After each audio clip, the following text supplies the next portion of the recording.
உலகத் தமிழ் மக்கள் உங்கள் அனைவருக்கும் எனது அன்பான வணக்கங்கள். ஆலயம் மேட்ரிமோனி டிவி நேயர்களே, இப்போ நம்ம எந்த ராசி மணந்தால் சிறப்பாக இருக்கும் ஏற்கனவே வீடியோ போட்டிருக்கிறோம். இது இப்போ சஷ்டாஷ்டக ராசியை மணந்தால் என்ன செய்வது, அதுக்கும் ஒரு வீடியோ போட்டிருக்கோம். 8ஆம் ராசியை மணந்தால் அதை எப்படி சமாளிச்சுக்கிறது. இப்போ நம்ம பார்க்க போகிறது 8ஆம் ராசி மணந்தால் எப்படி இருக்குன்னு தெரிஞ்சதுன்னா நம்ம அதை அவாய்ட் பண்ணலாம்ல. 12 ராசி இருக்குது. மீனராசி பெண்கள், மீனராசியினுடைய பெண்களுக்கு நேர் 8ஆம் ராசி துலாம் ராசி மேட்ச் ஆகுமா ஆகாதா? அதாவது மேட்ச் ஆகலைன்னா நீங்கள் மேட்ச் பண்ணிக்கோங்க. கல்யாணம் ஆனவங்க அது எப்படி மேட்ச் பண்ணிக்கணுங்கிறதுக்கு ஒரு வீடியோ ஏற்கனவே போட்டாச்சு. இதில் மீனராசிக்கார பெண்கள், அது பூரட்டாதியாக இருக்கட்டும், உத்திரட்டாதியாக இருக்கட்டும், ரேவதி நட்சத்திரமாக இருக்கட்டும், இந்த 3 நட்சத்திரமே குருவோட நட்சத்திரம், சனியோட நட்சத்திரம், புதனோட நட்சத்திரம். புதன் அறிவாளி, புத்திசாலி, கல்வியாளர். அவர் கரெக்டாக இருக்கணும், டிசிப்ளினாக இருக்கணும். அவர் ஒழுக்கமாக இருக்கிறது பூரட்டாதி நட்சத்திரம். ஒழுக்கமாக இருக்கணும், நேர்மையாக இருக்கணும், ட்ரெடிஷ்னலாக இருக்கணும், பாரம்பரியமாக இருக்கணும். சனி அது கஷ்டப்பட்டு வேலை பார்ப்பதற்கு தயாராக இருக்கக்கூடியது, சகிப்புத்தன்மை உடையது, பிடிவாத குணங்கள் உடையது. இப்படியெல்லாம் நம்ம ஒரு ஸ்டார் வைஸாகவும் பேசலாம். மீனராசி பொதுவான இயல்புகள் அப்படின்னு பார்த்தோம்னா, குருவோட ராசி. குரு பாரம்பரியம். குரு பழி அஞ்சிய செயல்களை செய்யாது. குருவுக்கு எப்போதுமே இந்த ரொமான்டிக் அப்படிங்கிறதெல்லாம் இருக்காது. குரு எப்போதுமே பார்த்திங்கன்னா தன்னுடைய பிள்ளைகள் அவங்களுடைய எதிர்காலம் கருதி செயல்படக்கூடியது. குரு எப்போதுமே ஆசான், நல்ல வழிகாட்டி. பிரதியாருக்கு பார்த்த வரைக்கும் நல்ல ஒரு வழிகாட்டக்கூடியவராக இருப்பார். குரு எப்பொழுதுமே பார்த்திங்கன்னா அந்த கடுஞ்சொல் சொல்லக்கூடியதோ, அடுத்தவங்களை கம்பேர் பண்ணுறதோ, அது மாதிரிலாம் இருக்காது. ஏதோ நமக்கு ஏற்பட்ட நமக்கு கிடைச்ச வாழ்க்கை, நம் வாழ்க்கையை சிறப்பாக செய்ய வேண்டும் என்ற எண்ணங்கள். இப்போ துலாம் ராசி கணவனை எடுத்துக்கொண்டால் லக்ஸுரி. துலாம் ராசி இப்படி தான் இருக்கணும், இந்த உலக வாழ்க்கையை மகிழ்ச்சியாக அனுபவிக்க வேண்டும், அதுக்காக எவ்வளவு செலவானாலும் செலவுகளை செய்ய தயாராக இருப்பது. இப்போ மீனராசி பார்த்து செலவு செய்யும். அந்த அவ்வளோ பார்த்திங்கன்னா சிக்கனமான ஒரு ராசி. இப்போ துலாம் ராசிக்காரர்கள் அப்போ சிக்கனம் அப்படிங்கிறத விட கணக்காக எதுக்கு தேவையோ செலவு பண்ணுவாங்க. தன் ஆடம்பரமான தன்னுடைய ஆடை ஆபரணங்களுக்காகலாம் அதீதமாக செலவு செய்வார்கள். அப்போ ஒரு ஃபுட்டு அப்படின்னு பார்த்திங்கன்னா லக்ஸூரியான ஃபுட்டு. மீனராசி அப்படின்னாக்கா பசிக்கு சாப்பிட்றது, துலாம் ராசினா ருசிக்கு சாப்பிட்றது. இவ்வளோ தான் வித்தியாசம்.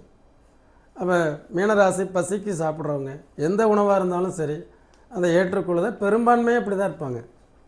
இந்த பெண்களுக்கு ஒத்த குணங்களுடைய ராசியை ஈர்க்கும். உதாரணமாக ஒரு கன்னி ராசி, ஒரு தனுசு ராசி, அதே மாதிரி ஒரு மிதுனம். இதெல்லாம் அந்த மீனராசி பெண்களுக்கு ஒரு ஈர்க்கக்கூடிய ராசிகள். அப்போது 8ஆம் ராசின்னு வரும்பொழுது 2 பேருமே சவுத் போல் நார்த் போல். அப்போ அவங்களுக்கும் அசுர குரு துலாம், தேவகுரு மீனம். இப்போ அசுரகுரு தேவகுரு மீனம் துலாமான வரும்பொழுது இருவரையும் தனிப்பட்ட முறையில் நாம் தனியாக ஒரு சர்வே பண்ணுறோம். அந்த சர்வே பண்ணும்போது இருவருமே ஒரு நல்ல மனிதர்களாக இருப்பாங்க. இருவர்கிட்டையுமே நற்குணங்கள் இருக்குது. இருவருமே நம்ம குறை சொல்ல முடியாது. ஆனால் இந்த இருவருக்கும் மிஸ் அண்டர்ஸ்டாண்டிங் வரும். இதை தான் நம்ம சொல்கிறோம். ஏன்னா இவங்க குருவால் ஆளப்படக்கூடியவங்க மீனராசி, சுக்கிரனால் ஆளக்கூடியவர்கள் அது துலாம் ராசி. சுக்கிரன் என்பது பொருள், குரு என்பது அருள். அந்த அருளும் பொருளும் ஒன்றாக இணையும் பொழுது அந்த இடத்துல அருள் நான் தான் பெரியவங்க, பொருள் நான் தான் பெரியவங்கன்னு வரும்போது ஒரு ஈகோ ப்ராப்ளம் வரும். ஆக துலாம் ராசிக்காரர்கள் அவங்க இந்த உலக வாழ்க்கையை ரொம்ப மகிழ்ச்சியாக, புரியுதுங்களா, மிக மிக மகிழ்ச்சியாக, அந்த மகிழ்ச்சிக்காக எவ்வளவு செலவானாலும் அதை பற்றி தயங்காமல் செலவு செய்து, அப்போ போகும்பொழுது பார்த்திங்கனாக்கா பிஸ்னஸ் கிளாஸில் தான் போகணும்.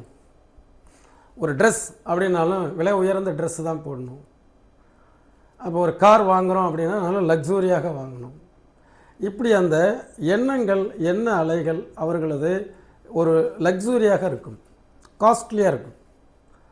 அப்போ மீன ராசி பொறுத்தவரை அவர்களுக்கு ஒரு சிலருக்கு இந்த மாதிரி எண்ணங்கள் இருந்தாலும், ஆனால் தேவையில்லாத ரோட்டில் ஓட்டுற காரை கொண்டு போய் 1 கோடி ரூபா போடலாமா? ரோட்டில் அனாவசியமாக 1 கோடி ரூபாய் போடுறதுக்கு அங்கே எங்கேயோ ஒரு பக்கம் ஒரு இடத்த வாங்கி போட்டோம்னா அது விலை ஏறிட்டு இருக்கும், காரில் எடுத்து போட்டோம்னா விலை குறைஞ்சிக்கிட்டு இருக்கும். இது மாதிரி சிந்திக்கும். பட் துலாம் ராசிக்காரர்கள் நம்ம போய் அப்படி இறங்கினாலுமே இந்த லக்ஸூரியாக ஒரு ஆடி காரில் போய் நம்ம இறங்குறோம் அப்படிங்கும்பொழுது அது நம்ம தனக்கு ஒரு பெருமையாகவும் ஒரு கௌரவமாகவும் நினைக்கும். மீனராசி பொறுத்த வரைக்கும் அந்த கௌரவம், அந்த பெருமை தன்னுடைய வாழ்வியலில் காட்டணும். வாழ்ந்து காட்டணுங்கிறது வேறு, வாழ்வியல் வேறு. வாழ்வியல்னால் இவர் எளிமையை கடைபிடித்தார் எல்லாரும் சொல்லணும்னு நினைப்பாங்க. அவர் துலாம் ராசி பகட்டான வாழ்க்கையை வாழ்ந்தார் எல்லோரும் சொல்லணும்னு எதிர்பார்ப்பாங்க.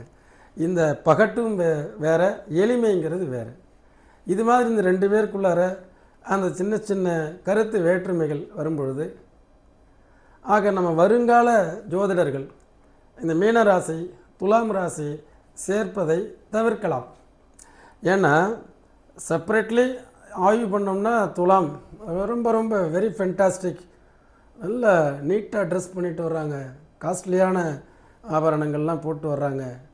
அதே மாதிரி அவங்க காரே பார்த்திங்கன்னா அவ்வளோ ஒரு விலை உயர்ந்த கார். அதெல்லாம் இந்த பக்கம் மீனராசி பார்த்து ரொம்ப சிம்பிளாக வர்றாருங்க, ரொம்ப எளிமையான ஆடையை உடுத்தியிருக்கிறாங்க.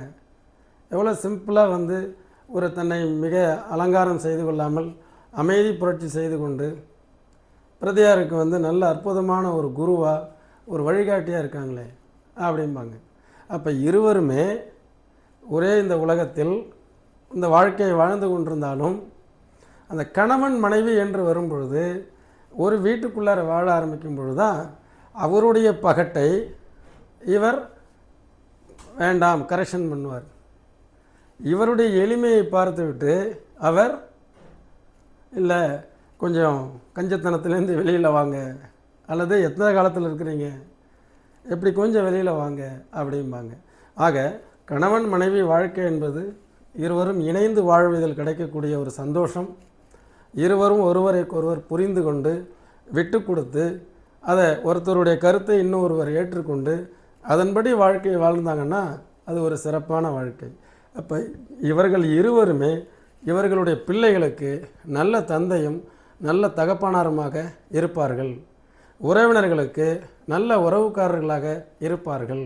அதே நேரத்தில் நல்ல கணவன் மனைவியாக இருப்பார்களா என்றால் இருவருடைய கருத்துக்கள் ஒன்று நார்த், இன்னொன்று சவுத், வடதுருவமும் தென் துருவமாக இருப்பதால் இந்த பெண், இந்த துலாம் ராசி ஆணை மீனராசி பெண் தவிர்ப்பது நல்லது.